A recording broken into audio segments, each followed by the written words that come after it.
Welcome to Batman Arkham Origins, a game developed by WB Games Montreal where you take the role of Bruce Wayne, a young man with a trust fund and too much anger who has been cosplaying as a bat for 2 years at this point. Oh, so this is the timeline of Suicide Squad. Which makes it not canon anymore, yeah! Run through the streets of Gotham City as you escape several assassins working to get $50,000 for your head, but something's not quite right with their boss.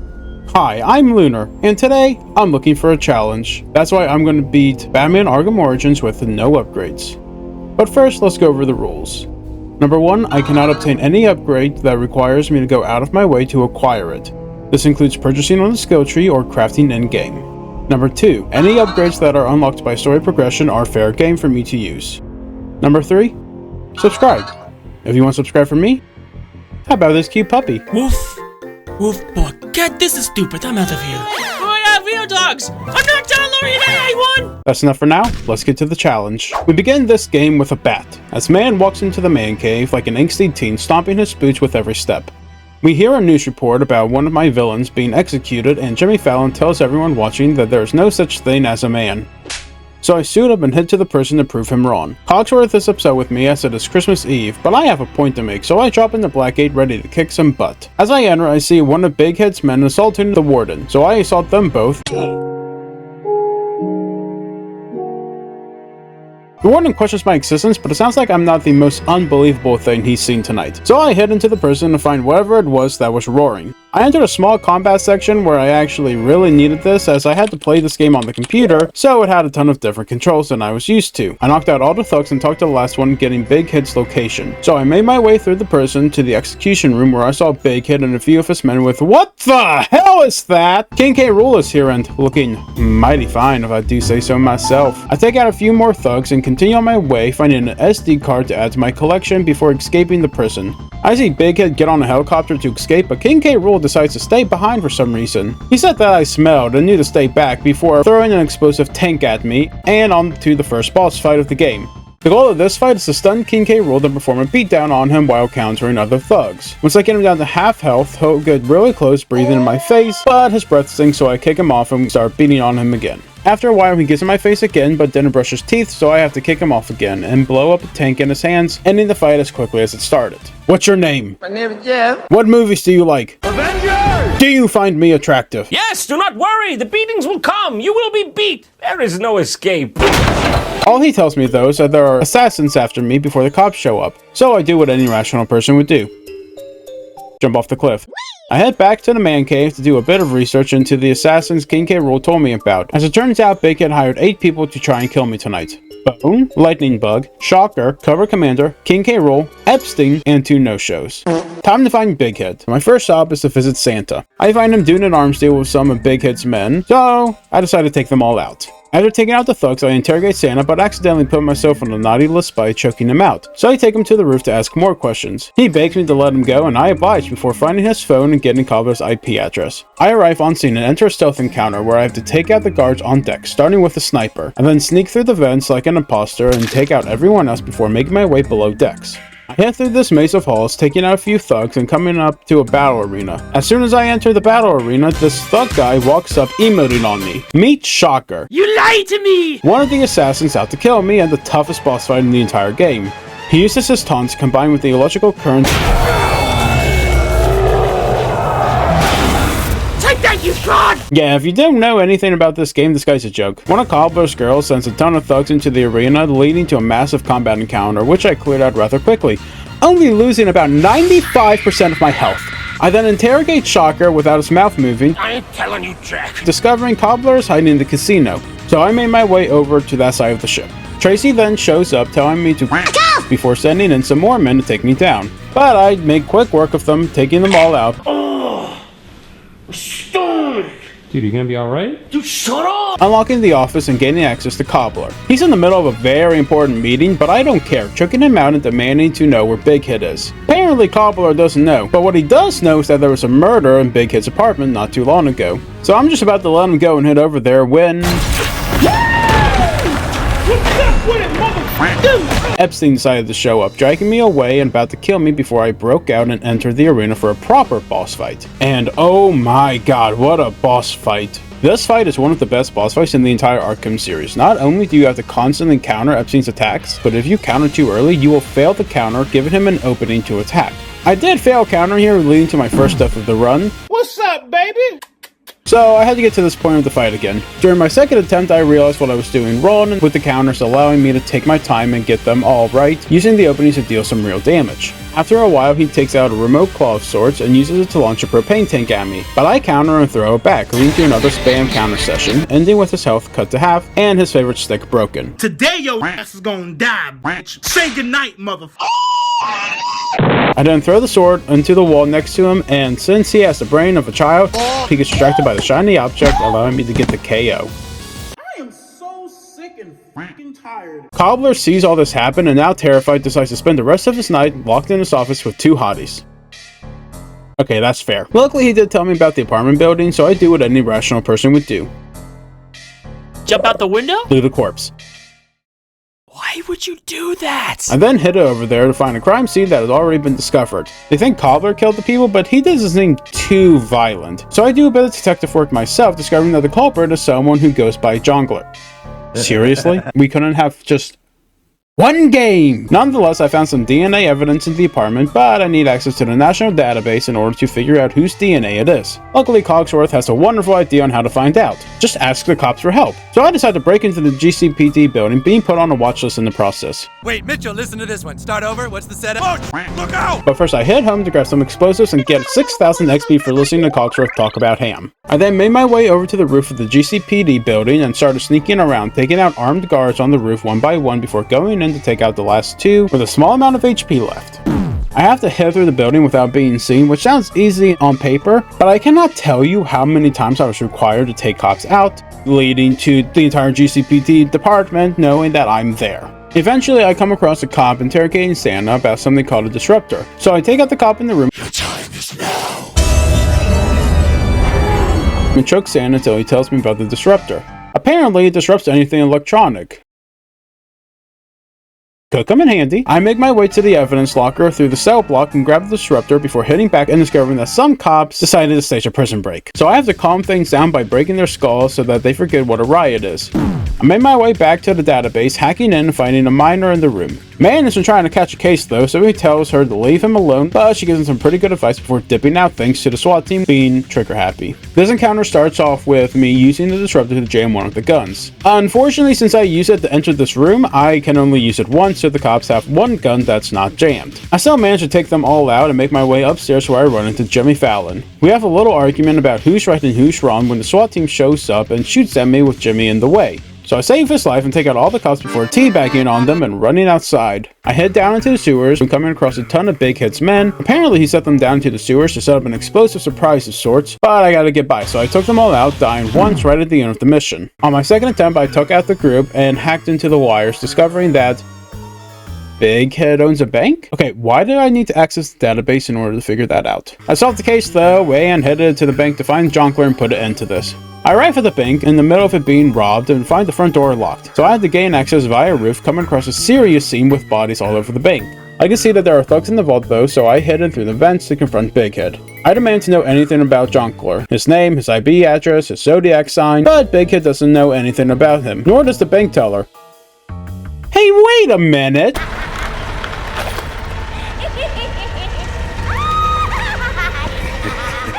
It's been you this whole time. Here we get the big reveal that it's been Jongleur all along. Even though it's frustrating to get yet another Jongleur game, I will admit this cutscene hits hard with Carol DeBellis playing, getting more intense as man realizes just how unhinged Jongleur really is. Cutting out right as the explosion happens, it's a wonderful cutscene with wonderful music.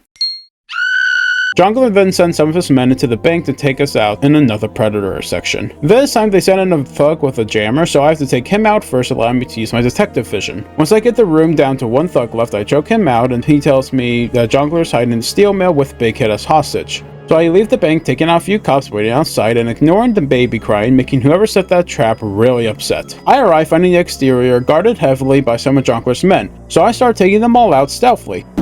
I entered the mill, jumping in the vent and taking down all the thugs before heading to another room with another combat encounter with a brute this time. This brute is covered in armor too, so I have to do 2 beatdowns on him. One to take down his armor, and one to take his life. I hate my life. I managed to take them all down in my second attempt before making my way into a room where Big Kid was tied up begging to be freed. So I untied him and started assaulting him, but he's been through worse, so he doesn't tell me anything. As I was interrogating him, a contortionist named Cobra Commander entered the room, sliding down the ceiling and poisoning me. So I called up Cogsworth to make a cure and started limping back to the surface of the mill. But before I can get the cure, Cobra Commander shows up again. And again. And again. Oh my god, I think I'm seeing things. Don't worry, you get used to it. There's only one real Cobra Commander though, so I can only win by hitting her. So long as I hit her, it's no big deal. Eventually, Cogsworth drops the cure and I take it, allowing me to focus and take down Cobra Commander. I make my way over to the Gotham Royal Hotel for a very important meeting with Jongular and his assassins, dying twice before entering the building. I ran into a large group of thugs guarding the entrance to the hotel, so I disable their guns and disable their bodies before unlocking the gate and heading inside the actual hotel itself. I take the elevator up and pop some balloons before finding myself in another Predator encounter. Each level of the hotel has at least one of these, so luckily I've become an expert at this point. I started off by taking down the thug using the jammer so I could use my detective vision. Then I relied on inverted takedowns and stealth takedowns to give everyone in the room a nice snap. I then went into security room to find Jongular. Looks like his meeting's in the penthouse. And his assassins left, except for Bone. Oh, and Shocker.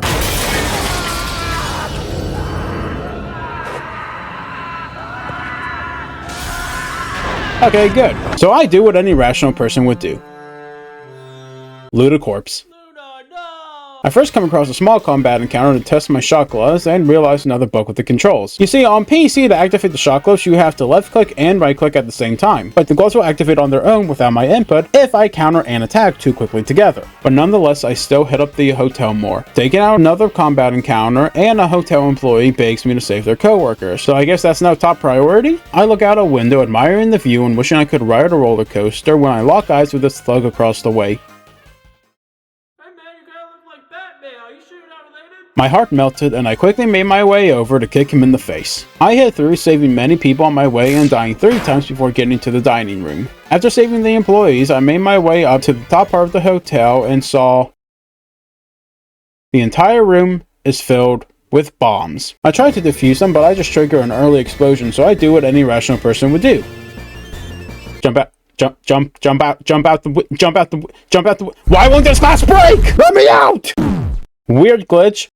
Let's try that again. And it happened again. But I was able to get out anyway, tagging onto a helicopter for a ride even higher up.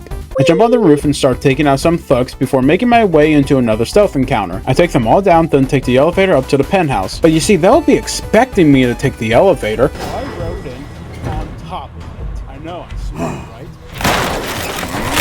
God, this guy. I wish I could just hit him with my car one day. He then throws me to the Jongular for our meeting, where Jongular tells me he's insane and blows up a building to prove a point. So I start beating on him until Bone comes back and starts beating on me, lifting me up and throwing me out a window, ready for the hardest and yet best boss fight in the game. During the first part, it's pretty simple. You just have to stun him and beat him down. The catch is that you cannot just stun him, you need an opening. Something I didn't learn, which led to my health being low when he started stripping as we entered phase 2. I immediately get grabbed and thrown to the ground, leading to my first death of this encounter. But I promise, it is not gonna be the last. You also have to deal with the Bone Throne, an attack where Bone will charge at you and lock on your precision, meaning that if you dodge too early, he will actually track you and still manage to hit you. All of this led to 3 deaths as I gave it up my all to take him down. Surviving this attempt with a slither of health, Bone calls in a chopper to take him to safety as there is too much gunfire on the roof, but before he goes, I get a tracker on him and he shoots at Jongular with, "Was that a rocket?"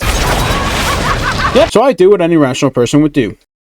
Jump off the roof. Grabbing Jongular and saving his life, he emotes on me with a gun before the cops show up. So I dip out as the cops arrest Jongular, taking him to Blackgate Prison. Here I take control over Jongular as I go on a weird acid trip dressed as the Hood, flirting with this beautiful nurse before she releases Jongular. I then made my way back to the man cave to find Bone's IP address thanks to that little tracker I threw on his back. But first, a reminder that man's parents died in an alley. You know, if you never played any of the other games, read any comics, or watched any of the movies, or have absolutely no idea who Man is, yeah, his parents died in an alley. I know, spoilers alert. Cogsworth brings in Christmas Eve dinner, but I hear on the scanner that someone who fits Bone's description was shot down. So I grab some glue, then head to the wing to leave, being stopped by Cogsworth for an emotional scene. But I don't have time for this, needing to head to the GCPD to figure out who's in the morgue. I have to sneak into the sewers by GCPD to get in, so I take out some cops guarding the entrance, dying on my first attempt. On my second attempt, I managed to take them all out, gaining access to the sewers. I head through the sewers, entering the morgue, discovering the body was not Bone, but rather one of his men. Doing some detective work, I discover a new strain of venom. It increases muscle mass much more than regular venom, but at the risk of their brain power. As I was doing my work, the tracker pinged Bone's location, so I headed over there, dying 3 times on my way through the streets. I followed the tracker deep into the tunnels, coming across a gamer setup where I realized that Bone had discovered my secret identity. So I blow up the room, call Cogsworth, and tell him to hide in the man cave. But Lightning Bug finally decided to do something tonight, planting bombs all over the bridge, so I have to take him out first. And oh my god, I hated this mission so much. It revolves around sneaking around the bridge, taking out 4 bombs, but the entire layout is just a maze. There's no waypoints telling you which direction to go. It just expects you to understand the plan without telling you said plan. This mission was way too long and just really not that fun, but I did manage to take out the bombs, dying only once.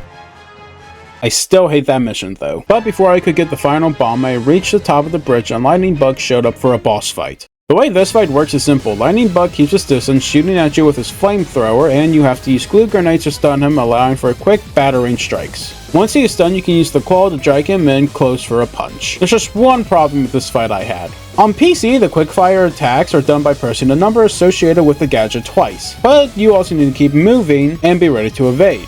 At the time this fight started, I was using WASD to move, but had to switch over to the arrow keys for just this one fight. This way I could use my left hand to quickfire gadgets and evade, while using my right hand to move on the bridge. I did die once during this phase, mainly due to the wonky controls, but after breaking part of his jetpack, he grabs a detonator, and we realize that someone managed to disarm the final bomb. But he still chases me down the bridge for a bit more, leading to phase 2. This phase is pretty much the same as the first one, but this time he has bombs to throw at me. I did die here again, but since I hit a checkpoint, I was able to finish this fight pretty quickly, trapping him in my glue and breaking his jetpack once and for all. I talked with Jimmy Fallon for a bit about working together, but I feel like I forgot something. Oh, right. Bone knows who I am. I rush to the man cave and find Cogsworth lying under a pile of rubble as he tells me that with great power comes great responsibility before he dies in my arms.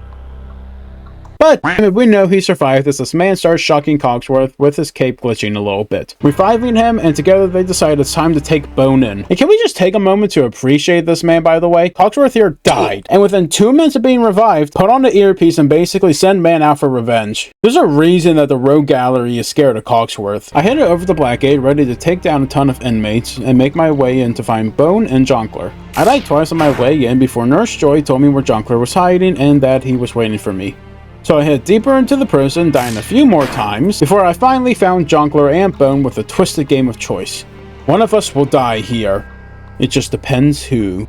This fight against Bone works much like the other one, except he will power up his venom at any point it's taken out, meaning that he's practically immortal. I can't damage him, I have to break the venom tubes on his back. So I handled this fight the same way I did on the roof, which means I die, before Bone breaks my back and we get a little cutscene where Jimmy Fallon comes in and gets grabbed by Jonkler, so his life is now on the line too. A man also has an idea. He can use the shock gloves to stop Bone's heart and revive him like Cogsworth. Jonkler then shoots Jimmy Fallon before emoting on me and dips. So I send Jimmy Fallon and the Warden after Jonkler as I revive Bone, who is pissed. This fight is pure stealth. You cannot take more than a few punches. Luckily, I knew this starting the fight off with a stealth takedown into an electric door. I took a bit longer in this fight, making it a little hard for me to do takedowns from the vents, since, they didn't exist anymore. So I ended up sneaking behind and jumping on him, running him into a wall until he fell. I then called Cogsworth to tell him everything was fine, but it's rude to leave without telling your host. Luckily, he's right here. I find the Warden shot, but I don't have time to deal with the sniper as King K. Rool comes out of the cell and grabs me. The sniper aims, and Jimmy Fallon saves me, as we teamed up to take down a few thugs trying to kill the Warden. We take them all out before Jimmy Fallon tells me to go meet Jonkler in the chapel. We meet, ready to confess our sins. For Jonkler, is that he's a serial killer. And for me, is that I find King K. Rool attractive. As we watch the final cutscenes where the criminals are put back in their cells, Junkler is laughing at the funniest joke he's heard all night, I'm Pickle Rick! answering that yes, I can beat Batman Arkham Origins without upgrades.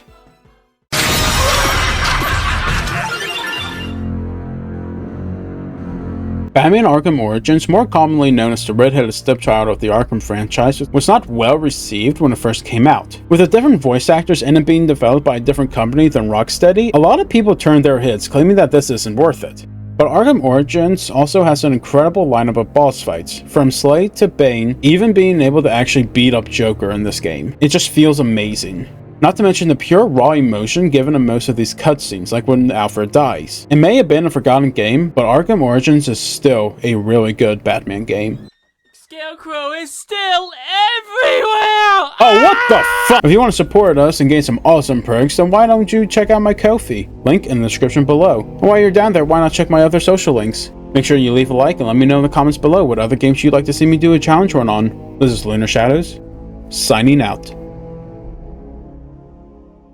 So, we're on an agreement, right? Since this was made by WB Montreal, and this was also made by WB Montreal, does that mean Suicide Squad is a separate timeline?